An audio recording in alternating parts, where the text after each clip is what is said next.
Aidan, tá legal demais também perceber como a vida dá voltas e a transição de governo vai ficando cada vez mais plural. Saiu hoje a indicação, e nada contra ela ser plural, nada, pelo contrário, a gente quer que dê certo o processo de transição dos dois lados, né? Quem tem que ajudar e já estava lá e quem pretende entrar e fazer algo de bom para o país. Mas Simone Tebet, Pércio Arida, André Lara Rezende, estamos em 2022, né? O Pércio Arida e André Lara Rezende, figuras conhecidas da área econômica. Tebet, que passou a ser parceira, mas o MDB sempre foi parceiro de tudo. Aliás, o MDB sempre foi parceiro de qualquer governo.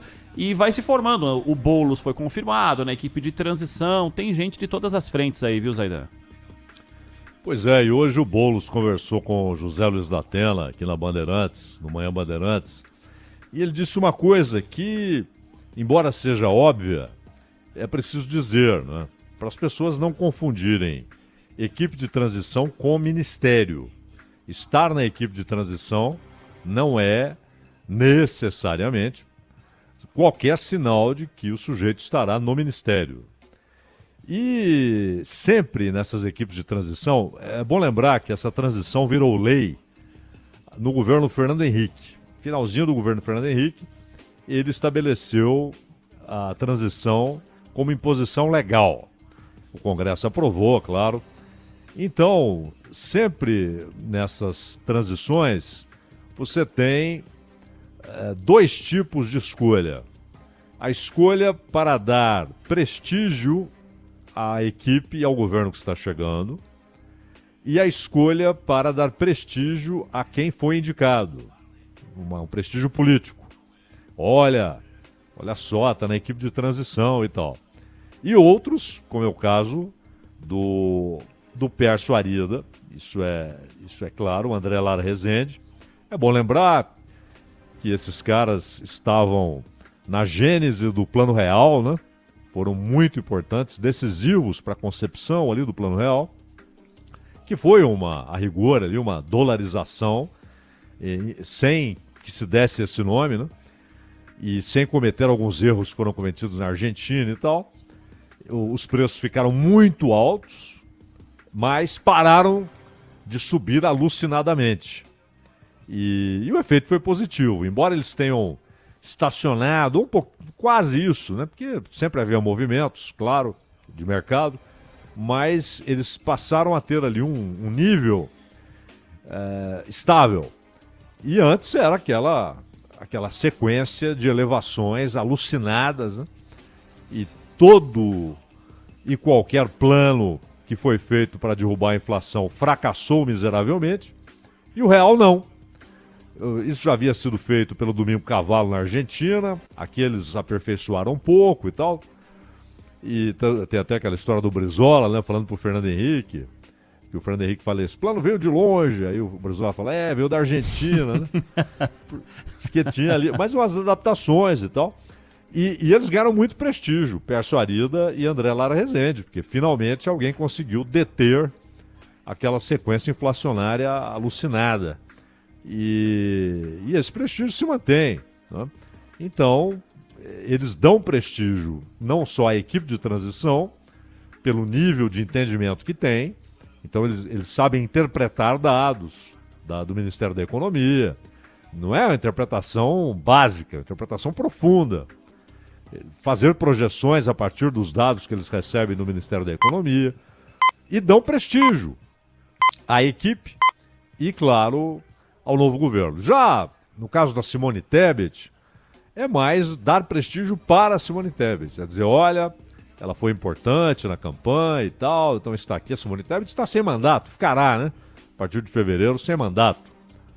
E talvez, no caso dela, já que há uma clara percepção de que ela mergulhou de cabeça na campanha, talvez ela receba, sim, um ministério. Isso é ruim, né? Que você use o ministério para devolver favores, ou para agradecer favores, ou para agradecer dedicação. Afinal, estamos falando de coisa pública. Mas são indicações bem diferentes. E no caso do Boulos, como ele foi indicado para essa área de cidades e habitação, imediatamente veio a conversa. Vai ser ministro, vai ser ministro. Então ele próprio disse para o Datena que não quer ser. Ele não disse que não será, porque às vezes o Lula chega e precisa de você e tal. Mas ele disse que não quer ser porque ele pretende se candidatar à Prefeitura de São Paulo. Uhum. E como deputado ele pode fazer isso sem perder o mandato e tal. Como ministro, ele mantém o mandato, tudo bem. Essas estranhezas que há na legislação brasileira. Mas ele tem de deixar o ministério, tem de se desincompatibilizar para ser candidato a prefeito. Então o Boulos diz que ele não quer, não é? Mas acho que vai depender muito da prosa que ele vai ter com o Lula, né? Mas vai ter muito de conversa também, não só a questão do Boulos, que nesse grande acordo feito com o PSOL, optou-se por colocá-lo para deputado federal e depois a candidatura com apoio do PT, e pelo menos isso é o que parece que vai acontecer daqui 2 anos, mas também a força no Congresso, né, Zaidan? Para não colocar em cargos importantes personagens que precisam estar lá para ajudar na aprovação e nas discussões. E não serão poucas aquelas que são ambição no início de mandato, que pretende, pelo menos, promover uma série de mudanças que passam pelo legislativo, né? Esse é o ponto, Ronald. É muito mais importante você ter um aliado que você considera precioso no Congresso do que no Ministério. Muito, muito mais importante. O sujeito pode até colaborar informalmente com a elaboração de políticas para esse ou aquele ministério, políticas públicas, tranquilamente, mas ele dá o voto. A reforma política que o Brasil precisa, na minha opinião, primeira coisa é acabar com o voto obrigatório. Isso é uma obrigação com a democracia, acabar com o voto obrigatório. A democracia que está sendo tratada a pontapés aí, né? Principalmente pelo TSE e em muitos momentos pelo Supremo. Mas até por compromisso com a democracia. Precisa acabar com o voto obrigatório. Depois, o sujeito foi eleito para um cargo no Legislativo. Resolveu ir para o Executivo, recebeu um convite e aceitou. Na minha opinião, o correto perde a cadeira. Até porque tem suplente para isso, né? Exato. E o ideal seria nem haver o suplente. Seria pela uma nova votação. Eleição para aquela cadeira. Uhum. Uma nova eleição para aquela cadeira. Tá. Não é? Uhum. Como você tem em países parlamentaristas, então, como tem nos Estados Unidos. Por que serão 35 cadeiras no Senado? O normal agora, porque lá você tem 3 séries, né? Uma série com 33 senadores, uma com 33 e outra com 34. Mas, exatamente para chegar a 100. Porque, como há uma cadeira vaga, você bota em votação. Uhum. Não tem essa de suplente. Porque o sujeito muitas vezes vota e ele não tem ideia, né? De quantos suplentes são meros caroneiros, principalmente para senador, que é cargo majoritário. No caso de deputado, pelo menos o cara teve voto, né? Teve voto, ele entra como suplente porque ele teve voto. Isso. Não é? Há uma ordem lógica ali. Há uma ordem lógica. Agora, no caso do Senado, você pode escolher um cara que deu dinheiro para a campanha, não é? Que ninguém nem sabe quem é. Então isso acontece demais. Agora na Câmara não. Você tem, claro, você teve voto e tal. Mas de qualquer maneira, eu acho que saiu do Legislativo para ir para o Executivo, tinha de perder a cadeira. Mas enfim, aqui eu já tô viajando, né? O importante é que, segundo o Boulos, ele não quer ser ministro, quer ir para a Câmara. E acho, se eu tenho um cara que eu considero importante como aliado e ele tem mandato na Câmara, é o lugar mais importante dele estar, né, Ronald? É o lugar mais importante dele estar. Aliás, o lugar mais importante de estar nesse momento é Brasília. O presidente Lula já foi para lá, o presidente eleito Lula já foi para lá. E essa semana dele lá, participando dos processos envolvendo a transição e falando com os presidentes das casas. O nível de importância disso nessa semana, e que antecede aí a ida do Lula representando o país, né? Porque acabou sendo convidado para participar lá da COP, Zaidan. E aí você tem alguns rituais, alguns são até engraçados, né? Então, por exemplo, o Kassab foi para Brasília. O Lula vai para Brasília, eu vou para Brasília, né? E aí eu vou anunciar se eu vou apoiar ou não, né? É engraçado demais, né? Então ele e Rodrigo Pacheco se apresentam ao Lula, vão lá, procuram Lula e tal, e tentam dar, assim, um peso grande, né? A frase que está todo mundo esperando. Seremos governo, né? Apoiaremos o governo.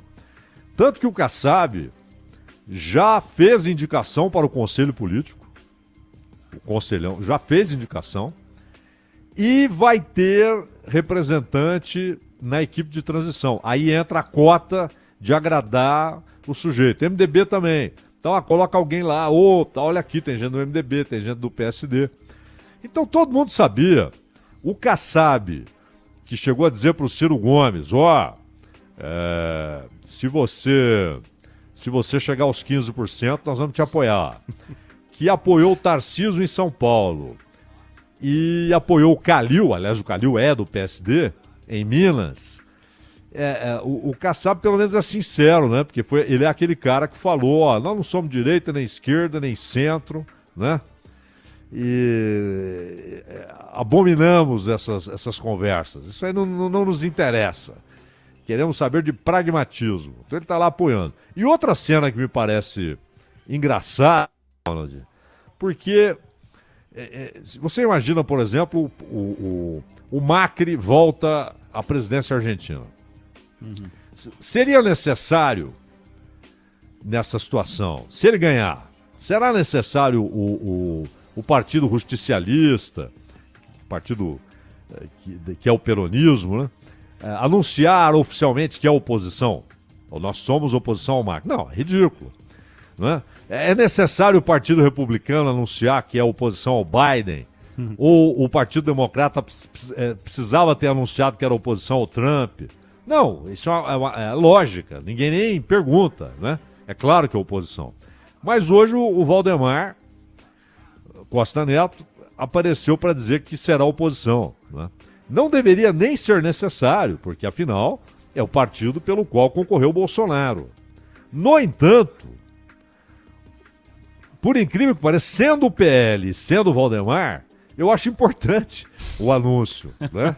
Porque sempre fica a dúvida, né? Não, e nada impede que daqui 3 meses a coisa seja diferente, né? Provisório. De repente ele e o Bolsonaro porque os mais entram em rota de colisão. Não, e os mais mais ferrenhos ligados ao presidente Jair Bolsonaro podem daqui a pouco rumar com ele para outro lugar também. Porque claro. Aqueles que estão fazendo parte de todo esse processo de negação do resultado, de incentivo a manifestações, enfim, estão no direito deles. Mas isso pode acontecer. E o PL oferecendo o cargo, o presidente nem falou sobre isso, se aceita, se não aceita, se quer ficar em Brasília, comandando qualquer coisa do PL. Ele uma semana depois do mês do início de janeiro, pode estar em outro partido, pode não estar em partido nenhum também, né, Zaidan? Claro. Pode ficar sem partido, esperando para ver qual será o partido em que ele entrará depois. Ele fez isso várias vezes. Porque faz parte da vida política do presidente. Sim, ele passou boa parte da presidência sem partido. Verdade. Né?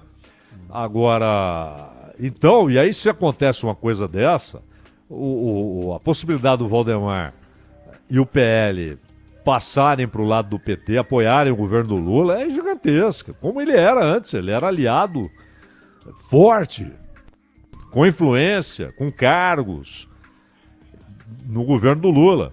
Hoje, ele é um aliado do Bolsonaro. As circunstâncias fizeram isso, mas para ele não há a menor diferença. Ele olha o partido, seu interesse pessoal, claro, e o interesse do partido. E aí, claro, ter o Bolsonaro significa ter muitos deputados. Muitos deputados resultam em mais grana do fundo partidário e do fundo eleitoral. Então essa é a conta. Não tem nada de diferença ideológica. Tá nem aí para isso de Lula, Bolsonaro. Ele faz essa conta. O que é mais interessante para mim e para o partido, né? Mas, como é o PL, foi bom anunciar, né? É bom deixar claro, né? Neste momento tem que ter ali uma vírgula, né? Tem que ter uma postura. Por hora. Por hora, exatamente.